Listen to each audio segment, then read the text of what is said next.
चलिए नेक्स्ट समाचार डिस्कस करते हैं। तो न्यूज़ है, India now third largest producer of solar power, यानी कि भारत अब दुनिया में सोलर पावर, सूरज से इलेक्ट्रिसिटी बनाने का जो आपका पूरा प्रोसेस होता है उसमें तीसरे नंबर पे पहुंच गया है। दुनिया का तीसरा सबसे बड़ा सोलर इलेक्ट्रिसिटी या सोलर पावर से एनर्जी बनाने वाला देश बन गया है। समाचार यह है कि एक इंटरनेशनल एनर्जी एनालिटिक्स एजेंसी है जिसका नाम है एम्बर, इन्होंने एक रिपोर्ट जारी करी है 2023 के लिए। उसमें ये बोला गया है कि भारत ने 2023 में जापान को पीछे कर दिया है, जापान को पछाड़ कर हम सोलर पावर प्रोड्यूसर्स की लिस्ट में तीसरे नंबर पर पहुंच गए। 2023 में जापान ने लगभग 110 बिलियन यूनिट्स के आसपास इलेक्ट्रिसिटी जनरेट करी थी सोलर पावर से, या सोलर पावर जनरेट करी थी। उसके कंपैरिजन में हम लोगों ने 113 बिलियन यूनिट जो है सोलर पावर की जनरेट करी थी, और इस तरीके से 3 बिलियन यूनिट सोलर पावर हमने ज़्यादा जनरेट करी, और इसलिए हम लोग तीसरे पायदान पर आ गए। अब बिलियन यूनिट कितना होता है, इसको आप ऐसे समझिए, 1 गीगावाट 1 बिलियन वाट्स के बराबर होता है, और यहाँ पे 113 बिलियन वाट्स की बात हो रही है, मतलब लगभग 113 गीगावाट्स के आसपास इलेक्ट्रिसिटी हमने सोलर पावर से जनरेट करी है। अपने आप में काफ़ी बड़ा फिगर है, एंड इस तरह से हम लोग अब तीसरे नंबर पर इस एम्बर नाम की इस एजेंसी की रिपोर्ट के बेसिस पर आ गए।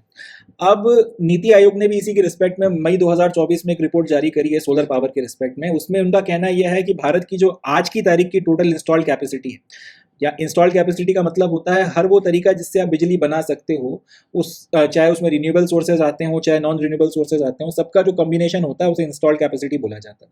तो इनका कहना यह है, नीति आयोग की इस मई 2024 की सोलर पावर के ऊपर आई हुई इस रिपोर्ट का, कि भारत में टोटल जो इंस्टॉल कैपेसिटी है, हर वो तरीका जिससे बिजली बनाई जा सकती है, सबको अगर जोड़ लें तो कुल मिलाकर हमारी क्षमता 442 गीगावाट के आसपास इलेक्ट्रिसिटी जनरेट करने की है। इसमें सोलर का अगर शेयर देखा जाए तो लगभग 18% के आसपास बनता है, यानी कि भारत की 442 गीगावाट जनरेट करने की कैपेबिलिटी में 18% जो कैपेबिलिटी या हिस्सा या शेयर बनता है वो सोलर पावर का बनता है। इतना हम लोग इलेक्ट्रिसिटी आज की तारीख में सोलर एनर्जी से बना सकते हैं। आगे ये रिपोर्ट ये कहती है हालांकि एक्चुअल में हम इसमें से सिर्फ 6.66% के आसपास ही जनरेट कर रहे हैं। बात को समझिएगा, भारत अगर 100 यूनिट जनरेट करता है इलेक्ट्रिसिटी की किसी भी तरीके से, तो इनका कहना यह है कि उसमें से हमारी क्षमता यह है कि 18 यूनिट्स हम सूरज से या सोलर पावर से बना सकते हैं, इतनी हमारी कैपेसिटी है। मगर आज की तारीख में हम 6.66 या अप्रॉक्सीमेट 7 यूनिट के आसपास जो है वही बना पा रहे हैं। ये अभी कहीं ना कहीं हमारा ये बता रहा है कि अभी सोलर पावर बना लेना भर जो है वो काफ़ी नहीं है, उसका ट्रांसमिशन या जो भी इश्यूज वगैरह होंगे उसके चलते हम सिर्फ इतनी ही जो है 7 यूनिट के आसपास अपना इलेक्ट्रिसिटी बना रहे हैं, और टोटल अपना पोटेंशियल इस्तेमाल नहीं कर रहे हैं। दुगने से ज़्यादा जो है पोटेंशियल अभी तक हमने छोड़ रखा है, ये भी इस रिपोर्ट में आया। तो कहीं ना कहीं इससे ये भी समझ में आता है कि कितना हमारा पोटेंशियल है और कितना हम एक्चुअल में जनरेट कर रहे हैं। ये गैप भी जो है कहीं ना कहीं अपने आप में बहुत सिग्निफिकेंट है, और इस सिग्निफिकेंट गैप को भी पाटना जरूरी है। ये बात भी अपने को यहाँ से पता चलती है। मेंस में खास तौर पे इसको आप कोट कर सकते हैं। आगे इस रिपोर्ट में ये कहा गया है कि चाइना जो है दुनिया में सोलर पावर का लीडिंग प्रोड्यूसर है। यहाँ 2024 लिखा है, 2023 होना चाहिए। 2023 में इस रिपोर्ट के अनुसार चाइना ने 584 billion units of solar power generate किया था। इंटरेस्टिंग बात यह है कि इसके बाद इस लिस्ट में जो नेक्स्ट 4 देश हैं, यूनाइटेड स्टेट्स, जापान, जर्मनी और इंडिया, इन चारों ने जितना आपका सोलर इलेक्ट्रिसिटी जनरेट करी है, सोलर पावर जनरेट किया है, सबको अगर आप कंबाइन कर दोगे तो वो कंबाइंड एनर्जी भी इस 584 बिलियन यूनिट से कम आती है। मतलब चाइना अकेला इतना सोलर इलेक्ट्रिसिटी या सोलर एनर्जी जनरेट कर रहा है जो उसके बाद के 4 कॉम्पिटिटर्स जो हैं, टॉप 4 उसके बाद के, उन सबकी कंबाइंड कैपेसिटी से ज़्यादा है। ये भी अपने आप में एक कह सकते हैं अलार्मिंग फिगर है, क्योंकि चाइना अगर इतना जल्दी सोलर की तरफ में स्विच कर रहा है तो एज ए कॉम्पिटिटर हमें भी जो है इसके ऊपर काम करना चाहिए, हमें भी इसके ऊपर थोड़ा सा ध्यान देने की जरूरत है। आगे फर्दर ये रिपोर्ट में बताया गया है कि आज की तारीख में ग्लोबली जितना इलेक्ट्रिसिटी जनरेट हो रही है, जितनी पावर जनरेट हो रही है, सोलर पावर या फिर इनफैक्ट ये बोलना चाहिए जो रिन्यूएबल सोर्सेज हैं, उस टोटल इलेक्ट्रिसिटी का लगभग 30% बनता है।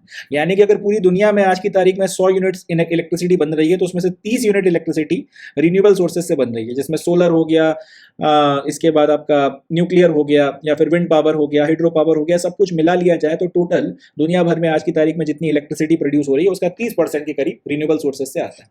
इसमें भी चाइना जो है वो कहीं ना कहीं आगे है, वो लगभग इसमें से 51% जो है टोटल सोलर पावर प्रोडक्शन, इसमें भी अगर आप रिन्यूएबल सोर्सेज के कंट्रीब्यूशन की बात जो 30% निकल कर आ रही है, इसमें भी आगे चाइना ही है।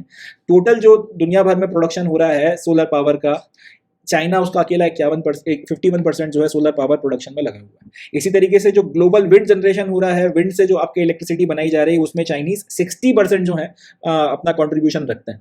अब अगर इस पूरी की पूरी चीज़ को न्यूक्लियर एनर्जी के साथ में मिला दिया जाए तो 2023 में लगभग 40% के आसपास जो इलेक्ट्रिसिटी है वो या तो रिन्यूएबल या फिर लो कार्बन सोर्स से बनाई गई है। ये भी अपने आप में एक अच्छी बात है। इससे ये भी समझ में आ रहा है कि दुनिया कहीं ना कहीं सीरियस हो रही है, एंड जितना जल्दी हो सके जो आपके नॉन रिन्यूएबल सोर्सेज हैं, ऑयल हो गया, कोल हो गया, पेट्रोल हो गया, गैस हो गया, इनसे आपके जो रिन्यूएबल सोर्सेज हैं या फिर ऐसे सोर्सेज जो पोल्यूट नहीं करते एनवायरनमेंट को, उनकी तरफ में हम लोग स्विच कर रहे हैं। ये भी अपने आप में एक बहुत अच्छी खबर है, बहुत अच्छा अपने आप में समाचार है। अब यहाँ से जो क्वेश्चंस पूछे जाएंगे वो कौन कौन से पूछे जा सकते हैं। पहला क्वेश्चन तो यही बनेगा कि भारत 2023 में कौन से देश को पीछे कर third highest solar power producing nation बना है, तो जवाब हो जाएगा जापान को पीछे करके बने।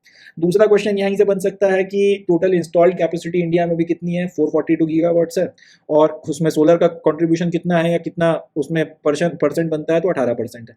अब यहाँ से मुझे नहीं लगता कोई एमसीक्यू बनेगा, बट ये जो डाटा है इसको आप मेंस में कोट कर सकते हैं। अगर कहीं पे रिन्यूएबल नॉन रिन्यूएबल के बारे में लिखने के लिए कुछ आ जाता है, या इन दोनों के बीच में जो ये गैप है इसके बारे में कुछ अगर लिखने के लिए आ जाता है, तो वहाँ पर आप लिख सकते हैं कि 18% जो है हमारा 442 गीगावाट्स का वो सोलर है, बट सिर्फ 6.66% या अप्रॉक्सीमेटली याद नहीं रहा, तो 7% के आसपास हम अभी उसका इस्तेमाल कर रहे हैं। ट्रांसमिशन और बाकी सारी चीज़ों के चलते वो हमारे पास अभी उतनी अच्छी व्यवस्था नहीं है, तो ये गैप पाटना ज़रूरी है, और इसके बाद ही जो है हम लोग सही तरह से अपनी सोलर पावर की क्षमता का इस्तेमाल कर पाएंगे। इस तरह से कुछ लिख सकते हैं। बाकी अगर ये पूछा जाए कि दुनिया में सोलर पावर का सबसे हाईएस्ट प्रोड्यूसर कौन है, कई लोगों के दिमाग में आ जाएगा यूनाइटेड स्टेट्स है। जवाब है नहीं, चाइना के बाद यूएस, 2023 के पहले तक जापान था, फिर जर्मनी और इंडिया था। अब इंडिया जो है वो तीसरे नंबर पर है, जापान जर्मनी उसके बाद आता है।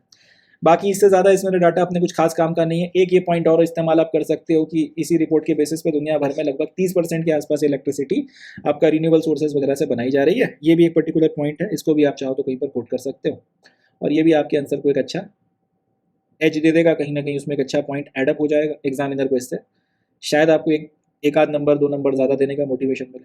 So that's it from this news. इससे ज़्यादा इसमें काम का और कुछ नहीं है, आगे बढ़ते हैं।